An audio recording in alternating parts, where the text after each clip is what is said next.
సత్తెనపల్లిలో ఈసారి ఎవరు గెలవడానికి ఛాన్స్ ఉంది? వైసీపీ తరపున మంత్రి అంబటి రాంబాబు పోటీ చేస్తున్నారు. తెలుగుదేశం పార్టీ తరపున మాజీ మంత్రి కన్నా లక్ష్మీనారాయణ పోటీ చేస్తున్నారు. సో ఇద్దరిలో ఎవరికి గెలుపు అవకాశాలు క్లియర్గా ఉన్నాయి. ముందుగా అంబటి రాంబాబు గారి బలాలు బలహీనతలు ఏంటో చూద్దాం. అంబటి రాంబాబు గారికి అక్కడ వైసీపీ అమలు చేసిన సంక్షేమ పథకాలే మేజర్ బలంగా కనపడుతున్నాయి. అలాగే జగన్మోహన్ రెడ్డి స్వయంగా అక్కడికి వచ్చినప్పుడు చెప్పాడు, కొన్ని పొరపాట్లు జరిగాయి, ఈసారికి రాంబాబు గారిని గెలిపించండి, ఈసారి అంతా సవ్యంగా ఉంటుందని చెప్పెళ్ళాడు. అది ప్లస్ పాయింట్గా కనపడుతుంది.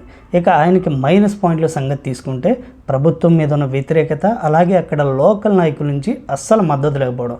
ఎందుకంటే ఆయన అభ్యర్థిగా ఉంటే ఎట్టి పరిస్థితుల్లో మేము ఓట్లేమని జగన్మోహన్ రెడ్డి గారికే లోకల్ నాయకులు అయితే కంప్లైంట్ ఇచ్చారు. అది భారీ మైనస్గా కనపడుతుంది. అలాగే ఆయనకి సంబంధించిన ఒక లీక్ అయిన ఆడియో కూడా సంచలనం రేపింది. సో అది కూడా ఆయనకి భారీ మైనస్గా కనపడుతుంది. ఇక కన్నా లక్ష్మీనారాయణ గారి సంగతి చూస్తే ఆయన కూడా మాజీ మంత్రిగా పనిచేశారు. మొన్నటిదాకా బీజేపీలో ఉండి ఇప్పుడు టీడీపీలోకి వచ్చారు. సో ఆయన సత్తెనపల్లి నుంచి పోటీ చేయడం వల్ల తెలుగుదేశం కేడర్ ఆయనకు ప్లస్గా మారుతుంది. అలాగే ఆయన అంతకుముందు పెదకూరపాడులో ఎమ్మెల్యేగా పనిచేశారు. సో పెదకూరపాడు నియోజకవర్గంలో ఉన్న రాజుపాలెంని ఇప్పుడు సత్తెనపల్లి నియోజకవర్గంలో కలపడం కూడా ఆయనకు బాగా కలిసి వచ్చే అంశంగా చూస్తుంది. ఇక ఆయనకున్న మేజర్ మైనస్ల సంగతి చూస్తే పార్టీలో వర్గపోరు. ఎందుకంటే దాదాపు 2-3 సత్తెనపల్లి టికెట్ ఆశించారు. కోడెల శివప్రసాద్ గారు అబ్బాయి టికెట్ ఆశించాడు, ఆంజనేయులు గారు ఆశించారు. సో వీళ్ళకి ఎవరికీ కాకుండా గుంటూరు నుంచి కన్నాన్ని తీసుకొచ్చి అక్కడ నిలబెట్టడంతో వాళ్ళు కొంత ఆగ్రహంగా ఉన్నారు. అయితే చంద్రబాబు పిలిచి బుజ్జగించడంతో పనిచేస్తామని చెప్పారు. అయితే వాళ్ళంత హార్ట్ఫుల్గా పనిచేస్తున్నట్టు కనపట్టలేదు.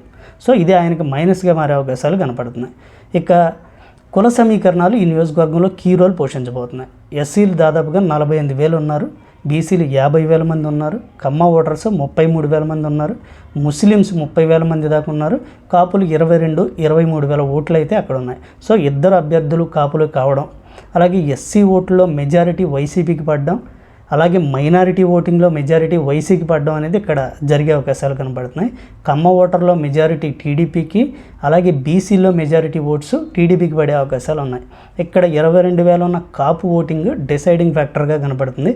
అలాగే బీసీల్లో ఎన్ని ఎక్కువ ఓట్లు తెలుగుదేశం పార్టీ తీసుకోగలిగితే అంత లబ్ధి చేకూరే అవకాశాలు ఉన్నాయి. ఎందుకంటే బీసీలకు కూడా మన సంక్షేమ పథకాలు భారీగానే ఇచ్చింది వైసీపీ గవర్నమెంట్. సో ప్రభుత్వ వ్యతిరేకతతో పాటుగా బీసీ ఓట్లను ఎక్కువగా చేల్చగలిగితే కన్నా లక్ష్మీనారాయణ గారు గెలిచే అవకాశాలు ఉన్నాయి.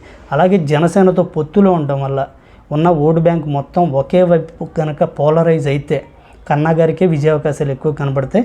ఒకవేళ కాపు ఓటు బ్యాంకులో స్ప్లిట్ జరిగితే కనుక ఖచ్చితంగా అది అంబటి గారికి కలిసి వచ్చే అవకాశాలు ఉన్నాయి.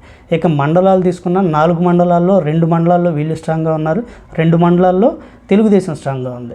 సత్తెనపల్లి అలాగే రాజుపాలెంలో టీడీపీ స్ట్రాంగ్గా ఉంటే నకరికల్లు ముప్పాళ్ళ మండలాల్లో వైసీపీ స్ట్రాంగ్గా కనబడుతుంది. సో అంబటి రాంబాబు గారి మీద అవినీతి ఆరోపణలు విపరీతంగా ఉన్నా ఆయన పార్టీ ద్వారా జరిగిన లబ్ధిపరులు కొంతమంది ఉన్నారు.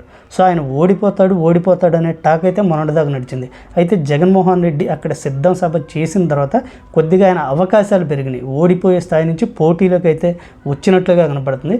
సో ఏది ఏమైనా ఈ నియోజకవర్గంలో మాత్రం ఖచ్చితంగా తెలుగుదేశం పార్టీ ఎడ్జ్లో ఉంది. అయితే ఎలక్షన్స్ టైంకి ఏమైనా జరగచ్చు. అది వైసీపీ ఎడ్జ్లోకి రావచ్చు, లేదా తెలుగుదేశం ఇంకాస్త మెజారిటీ పెంచుకునే అవకాశాలు ఉన్నాయి. ఓవరాల్గా ప్రస్తుతం ఉన్న పరిస్థితుల ప్రకారం అయితే సత్తెనపల్లిలో తెలుగుదేశంకి మెజారిటీ కనపడుతుంది.